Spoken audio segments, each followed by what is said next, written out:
విపత్తు అంటేనే చెప్పకుండా వచ్చేది. అది సృష్టించే బీభత్సం, మిగిల్చే నష్టం మాటల్లో చెప్పలేనిది. ఆ విలయం, ప్రళయం నుంచి కోలుకోవటానికి ఎంత టైం పడుతుందో కూడా అంచనా వేయలేం. ప్రకృతి అందాలకు, పర్యావరణ సొగసులకు కేర్ ఆఫ్ గా ఉండే వైనాడ్ ప్రకృతి ప్రకోపంతో రాత్రికి రాత్రే సర్వనాశనమైంది. గ్రామాలకు గ్రామాలనే వరద, బురద ఊడ్చేశాయి. గాడ్స్ ఓన్ కంట్రీగా చెప్పుకునే కేరళలో పడమటి కనుమల ప్రకృతి అందాల మధ్య ఉన్న వైనాడ్ జల ప్రళయానికి అంతా తుడిచిపెట్టుకుపోయింది. ఇప్పట్లో వైనాడ్ గత అందాలు చూడగలుగుతామా? ఆ విపత్తు నేర్పుతున్న పాఠాలేంటి? ప్రకృతి ముప్పు నుంచి తప్పించుకోవటం ఎలా?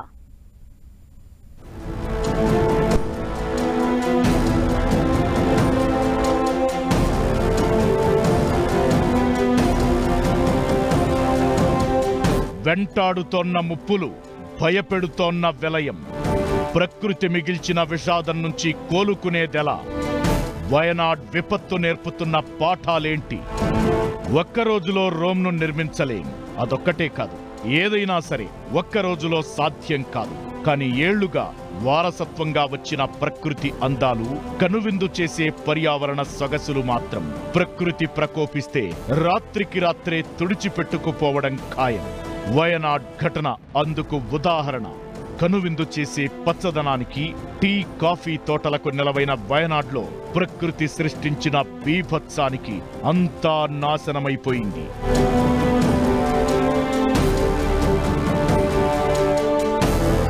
భారత్ అంటేనే కర్మభూమి, నదులు, దేవతలు కొలువైన దేవభూమి.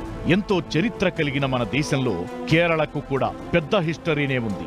గాడ్స్ ఓన్ కంట్రీగా చెప్పుకునే కేరళలో పడమటి కనుమల ప్రకృతి అందాల మధ్య ఉన్న వయనాడ్ జల ప్రళయానికి వణికిపోయింది. అభయారణ్యాలు, కొండలు, గుట్టలకు కేరాఫైన ప్రాంతంలో శవాల దిబ్బలు, నేలమట్టమైన గ్రామాలతో భవిష్యత్తే కనుమరుగైపోయింది. ఒక్క వయనాడే కాదు, ఉత్తరాఖండ్, హిమాచల్ ప్రదేశ్, వయనాడ్ ఇలా చెప్పుకోదగ్గ ప్రాంతాలన్నీ ప్రకృతి ప్రకోపానికి వెలవెలలాడుతున్నాయి. టూరిజం కోసం పర్యావరణాన్ని విధ్వంసం చేసి మరీ వినాశనాన్ని తెచ్చుకుంటున్నారు మనుషులు. స్టేట్ ఏదైనా, ప్లేస్ ఎంత గొప్పదైనా, కశ్మీర్ టు కేరళ, ఉత్తరాఖండ్ టు హిమాచల్ వరకు ఎప్పుడూ ఏదో ఒక రూపంలో ప్రకృతి విలయ తాండవం చేస్తోంది. ప్రకృతి జోలికి వెళ్లనంత వరకు అది మనిషి మనుగడకు ఎంతో ఉపయోగపడుతుంది. కానీ పర్యావరణాన్ని నాశనం చేసి బతకాలని చూస్తేనే కన్నెర్ర చేస్తుంది. నేచర్ పవర్ ఏంటో చూపిస్తుంది. అప్పుడు మనిషి మనుగడే కష్టం. చక్కని శిల్పాలుగా ఉండే ప్రకృతి అందాలు వరదలు, కొండ చర్యల ఆగ్రహానికి ఆగమైపోతున్నాయి. గాడ్గిల్ గారు చాలా పుస్తకాలు రాశారు. మరి వేటిని కూడా పట్టించుకోవడం లేదు. పర్యావరణ అన్నది అభివృద్ధిలో ఒక భాగం. ఎటువంటి అభివృద్ధిని మనం పర్యావరణ హితంగా తయారు చేసుకోగలుగుతాము అన్న దానిపైన ఈ రోజుకి ఆలోచన లేకుండా మన ఆఫీసర్లు, ఇంజనీర్లు, యూనివర్సిటీసు, దానికి తగ్గట్టుగా ఈ రాజకీయవేత్తలు, కాంట్రాక్టర్లతో కలిసి ఉన్నవాళ్ళు దీన్ని పూర్తిగా చిన్న భిన్నం చేస్తున్నారు. అభివృద్ధి పేరుతో ప్రకృతితో ఆటలు ఆడి మరీ కష్టం తెచ్చిపెట్టుకుంటున్నారు జనం. నదీ ప్రవాహాలకు అడ్డుగా కొండల మధ్య నిర్మాణాలు చేపట్టడం సమస్యగా మారుతోంది. కొందరి స్వార్థం కోసం క్వారీల దందాకు సామాన్య జనం బలైపోతున్నారు. రిసార్ట్లు, రియల్ ఎస్టేట్లు, కన్స్ట్రక్షన్, గ్రానైట్ తవ్వకాలతో నీటి ప్రవాహ మార్గం డైవర్ట్ అవుతోంది. భారీ వర్షం పడ్డప్పుడు ఒకే చోట నీళ్లు జామై కొండలు, గుట్టలను చీల్చుకుంటూ ప్రవహిస్తున్నాయి. దీంతో జల ప్రళయం విలయ తాండవం చేసి సర్వం కోల్పోవాల్సి వస్తోంది. ఒక్కటి రెండు కాదు, ఇలాంటి పదుల కొద్దీ ఘటనలు జరిగినా ప్రభుత్వాల్లో స్పందన రావడం లేదు. మనిషిలో మార్పు రావడం లేదు. ఏదైనా విపత్తు వచ్చినప్పుడు ప్రభుత్వాలు హడావుడి చేయడం, జనం చెట్టుకొకరు పుట్టకొకరు కావడం కామన్ అయిపోయింది. కానీ పరిస్థితిలో మార్పు రావడం లేదు. అభివృద్ధి పేరుతో ప్రభుత్వాలు స్వార్థం కోసం కొందరు చేసే పర్యావరణ విధ్వంసంతో ప్రకృతి పబ్లిక్తో ఆడుకుంటోంది.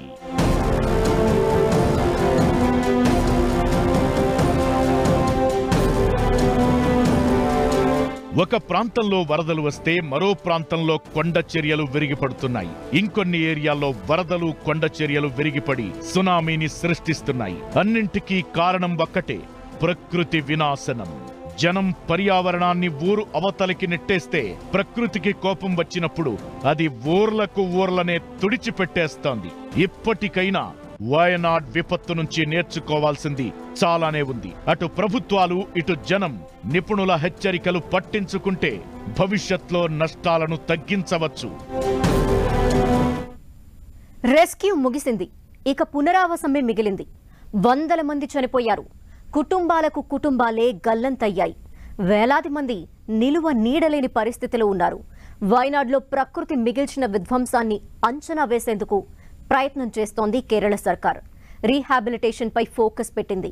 నిరాశ్రయులకు విద్య, వైద్యంతో పాటు శాశ్వత నివాసం కల్పించేందుకు రెడీ అవుతోంది. ఈ నేపథ్యంలో ప్రధాని మోదీ వయనాడ్లో పర్యటించి పరిస్థితిని సమీక్షించనున్నారు. వయనాడ్ వరదలని జాతీయ విపత్తుగా ప్రకటిస్తారా? వయనాడ్ రూపురేఖలని మార్చేలా ప్రధాని సాయం ప్రకటించబోతున్నారా?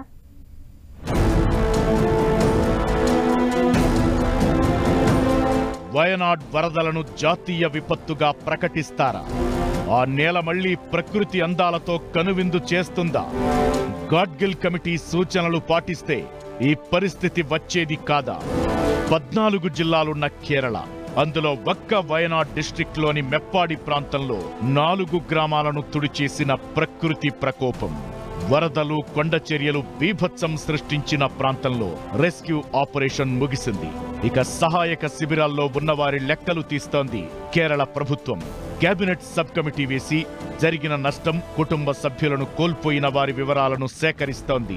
నిరాశ్రయులైన వేలాది మందిని రీహాబిలిటేషన్ సెంటర్లకు తరలించి మెరుగైన సౌకర్యాలు కల్పిస్తోంది. కిరాయి ఇండ్లను చూసి నిరాశ్రయులకు ఇండ్లు కట్టించే వరకు ఆశ్రయం కల్పించే ప్రయత్నం చేస్తోంది. గూడు కోల్పోయిన వారికి ప్రపంచ స్థాయి పునరావాసం కల్పిస్తామంటోంది కేరళ సర్కార్. ఇప్పటికే తాత్కాలిక ఆవాసాల్లో ఉంటున్న వారి పిల్లలకు స్కూళ్లు ప్రారంభించే ప్లాన్ చేస్తోంది. పరిస్థితి కాస్త మెరుగుపాటంతో వయనాడ్లో పర్యటించనున్నారు ప్రధాని మోదీ. డిజాస్టర్ జోన్లో ఏరియల్ వ్యూ ద్వారా సర్వే చేస్తారు. ఆర్మీ నిర్మించిన బెయిలీ బ్రిడ్జిని పరిశీలిస్తారు. 10,000 మంది నిరాశ్రయులు ఉన్న శిబిరాన్ని సందర్శిస్తారు. అయితే మోదీ వయనాడ్ పర్యటనపై భారీ ఎక్స్పెక్టేషన్స్ పెట్టుకున్నారు అక్కడి పబ్లిక్. వరదలను జాతీయ విపత్తుగా ప్రకటిస్తారని తెలుస్తోంది. జాతీయ విపత్తుగా ప్రకటించడం వల్ల ప్రత్యేకంగా వచ్చే ప్రయోజనం ఏమీ ఉండదు. కేంద్రం సాయం చేయాలనుకుంటే మాత్రం డిజాస్టర్ జోన్లోని ప్రజలకు ప్రయోజనం చేకూరనుంది. ప్రధాని మోదీ డిజాస్టర్ జోన్కు భారీ సాయం ప్రకటించే అవకాశముంది. అదే జరిగితే కేరళ ప్రభుత్వం చేపట్టే పునరావాస చర్యలు స్పీడప్ కానున్నాయి. వేలాది మందికి ఇండ్లు కట్టివ్వడం కోసం కొత్తగా కాలనీలు ఏర్పాటు చేసేందుకు ప్లాన్ చేస్తోంది పినరై విజయన్ ప్రభుత్వం. స్కూళ్లు, హాస్పిటల్, ఇతర సౌకర్యాలన్నీ ఒకే చోట ఉండేలా విపత్తు బాధితుల కోసం ప్రత్యేక మాస్టర్ ప్లాన్ రూపొందిస్తోంది.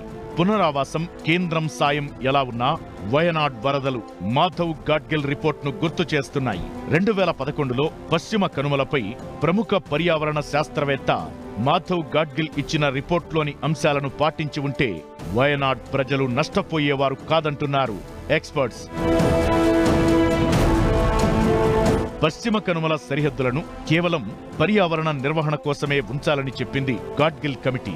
పశ్చిమ కనుమల ప్రాంతాన్ని పర్యావరణ పరంగా సున్నితమైన ఏరియాగా ప్రకటించాలని చెప్పింది. పశ్చిమ కనుమలు విస్తరించి ఉన్న ఏరియాల్లో వ్యవసాయం చేయడాన్ని నిషేధించాలని సూచించింది Gadgil committee. Plastic bags ban తో పాటు కొత్తగా ఎలాంటి ఎకనామిక్ జోన్లు, హిల్ స్టేషన్స్ ప్రకటించొద్దని చెప్పింది. మైనింగ్ ను బంద్ పెట్టడంతో పాటు కొత్త డ్యాముల నిర్మాణంపై నిషేధం పెట్టాలని రిపోర్ట్లో పేర్కొంది గాడ్గిల్ కమిటీ.